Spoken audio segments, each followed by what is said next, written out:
Good morning everyone. तो आज से हम लोग एक नया टॉपिक शुरू करने वाले हैं जिसका नाम है स्पेस टेक्नोलॉजी। खास करके हम लोग इंडियन स्पेस टेक्नोलॉजी के बारे में जानेंगे। ठीक है। इसका सिलेबस आज हम मुख्य रूप से इसका सिलेबस डिस्कस करने वाले हैं। ठीक है, कि इसके अंतर्गत हमें क्या क्या पढ़ना चाहिए जिससे हमारा कोई भी एग्ज़ाम क्यों ना हो, चाहे वो एसएससी हो या एसएससी के अंतर्गत चाहे वो सीजीएल हो या एमटीएस हो। ठीक है, या तो एमटीएस या एक और होता है ना 10+2 वाला, वो हो, या तो किसी बीबीएससी का एग्ज़ाम हो। ठीक है, या तो स्टेट पीसीएस का एग्ज़ाम हो, स्टेट पीसीएस का एग्ज़ाम हो, तो या रेलवे का एग्ज़ाम हो। सब में ये काम लगेगा, सब में जो भी क्वेश्चन आएगा यहीं से आएगा। तो इंडियन स्पेस टेक्नोलॉजी में हम लोग क्या क्या पढ़ेंगे, तो एक नंबर हम लोग पढ़ेंगे इसरो। ठीक है, इसरो इसरो के बारे में हम लोग क्या पढ़ेंगे कि इसरो से पहले कोई था ऐसा स्पेस टेक्नोलॉजी भारत का या नहीं, तो उसके बारे में इसरो क्या है, इसरो के विभिन्न केंद्र। ठीक है, केंद्र के बारे में और भी इसका केंद्र उप केंद्र है वो। और दूसरी बात, स्पेस टेक्नोलॉजी में क्या होता है। ठीक है, स्पेस क्या है, इसका उपयोग क्या है। हम लोग तो स्पेस पढ़ लेते हैं, लेकिन स्पेस का टेक्नोलॉजी का उपयोग क्या है वो चीज़ हम लोग जानेंगे। और दूसरा, इसरो के बारे में हम लोग जानेंगे। तीसरा, हम लोग क्या जानेंगे कि सैटेलाइट, किसके बारे में जानेंगे, सैटेलाइट के बारे में। याद रखना कि सैटेलाइट के बारे में हम लोग यहाँ से पढ़ेंगे। तो इसमें सैटेलाइट में, सैटेलाइट का मतलब क्या होता है, उपग्रह। इसमें उपग्रह में मुख्य रूप से कौन सा पढ़ेंगे, जो 2024 से 25 के बीच में हुआ है, और इससे रिलेटेड जो पीछे भी हुआ है, जैसे चंद्रयान 3 मिशन हुआ 2023 में, हुआ कि नहीं, तो उसके पीछे का हम लोग जानेंगे कि 2000 चंद्रयान मिशन और कब कब हुआ। जैसे 2024 में मिशन कोई हुआ, उस जैसे 2024 में कोई मिशन हुआ, वही मिशन कभी पहले हुआ है या नहीं हुआ है। क्योंकि एग्ज़ाम में अभी हाल ही में जो मिशन होगा उससे रिलेटेड पीछे का मिशन को भी जानना ज़रूरी हो जाता है। एग्ज़ाम में वहाँ पीछे से उठा के पूछ लेता है करंट अफेयर में कि ये मिशन कब हुआ था, किसे हुआ था, क्यों हुआ था। वो सारी जानकारी हम लोग इसी टॉपिक में लेंगे। और फ्यूचर में भी जो आने वाला है, ठीक है, फ्यूचर में जैसे हम लोग का इंडियन स्पेस स्टेशन बनाने वाला है उसके बारे में जानेंगे, मानव अंतरिक्ष मिशन भेजने वाला है उसके बारे में जानेंगे। तो ये जो सिलेबस है मुख्य रूप से बढ़ते ही जाएगा, जैसे डे बाय डे कुछ ना कुछ करंट में ऐड होगा, तो वो सारे चीज़ यहीं पे कवर करेंगे। तीसरी बात, हम लोग यहाँ कक्षा के बारे में पढ़ेंगे। जैसे कि आपने हाल ही में सुना होगा कि जो भी मिशन भेजता है उसे लियो लियो में छोड़ के आया है। सैटेलाइट जो उपग्रह है उसको कहाँ छोड़ा है, लियो, मतलब लो अर्थ ऑर्बिट में। कोई आपने ये भी सुना होगा कि जियो जियो में छोड़ा है, या कभी आपने ये भी सुना होगा कि भू प्रक्षेपण उपग्रह था, या अलग अलग जगहों पे छोड़ के आता है। तो कितनी कक्षाएं हैं, ठीक है, और उन कक्षा जैसे लियो में छोड़ के आया, तो इससे हमें क्या फ़ायदा मिला। ठीक है, लियो में छोड़ने के बाद हमें क्या लाभ मिलता है उसके बारे में जानेंगे। इसमें छोड़ने के बाद क्या होता है तो उसके बारे में हमें जानेंगे। तो पहले हम लोग सैटेलाइट के बारे में पढ़ेंगे, फिर कक्ष के बारे में पढ़ेंगे, फिर हम लोग प्रक्षेपण यानी रॉकेट यानी प्रक्षेपण यान के बारे में जानेंगे। ठीक है, प्रक्षेपण यान को क्या बोलते हैं, व्हीकल जो भी जिससे हम लोग छोड़ते हैं। तो इसमें हम लोग को क्या क्या पढ़ना है, जैसे PSLV रॉकेट छोड़ता है कि नहीं, SSLV रॉकेट छोड़ता है कि नहीं, GSLV रॉकेट छोड़ता है कि नहीं।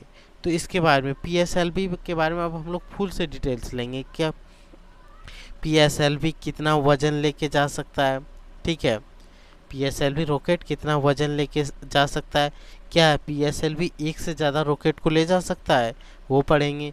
PSLV में ईंधन का उपयोग जो होता है उस ईंधन का नाम क्या है, ठीक है, और PSLV के और क्या क्या विशेषताएं हैं, विशेषता तो PSLV की विशेषताएं पढ़ेंगे। और मात्र कितना होगा, 5 मिनट से 10 मिनट का टॉपिक होगा, 5 मिनट से 10 मिनट की टॉपिक होगा जो कि आराम आराम से हम लोग कर लेंगे।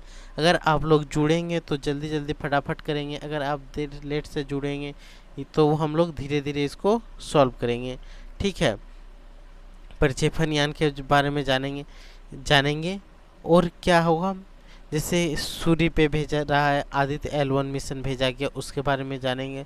तो धीरे धीरे करके हम लोग सब चीज़ यहाँ से कवर करते हुए चलेंगे। ठीक है, और साथ ही साथ अब आते हैं हम लोग इसरो।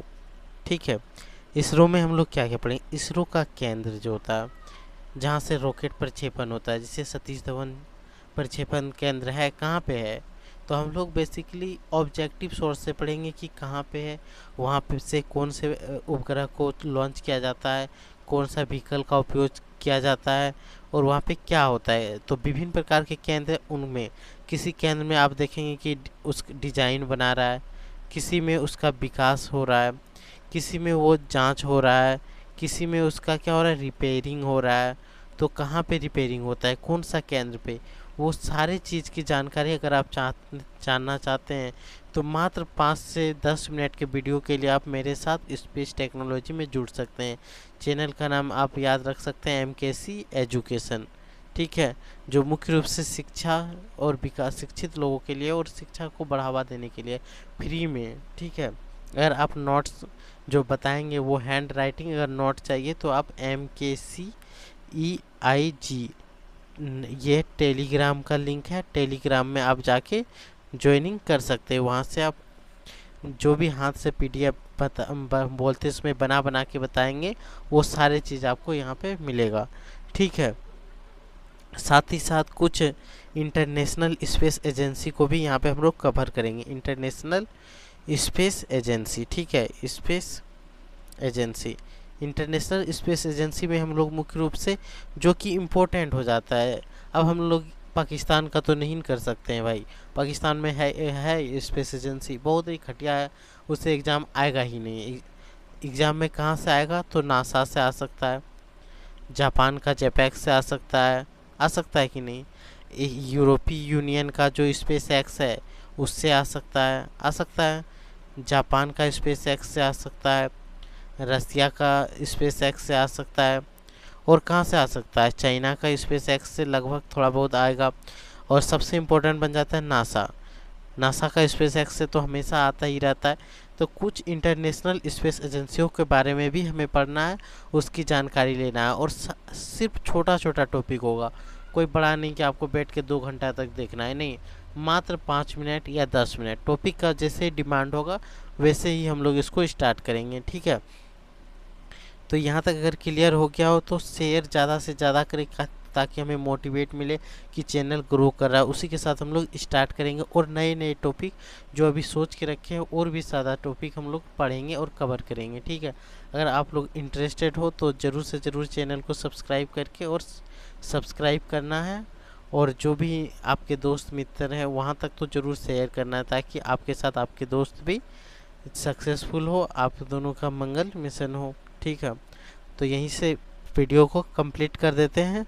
ये मात्र सिलेबस के पर्पज़ से आया था और सिलेबस कंप्लीट हो जाएगा बहुत ही जल्द शुरू करेंगे। ठीक है, तो सबको टेक केयर और जल्दी से जल्दी इसमें जोड़ें।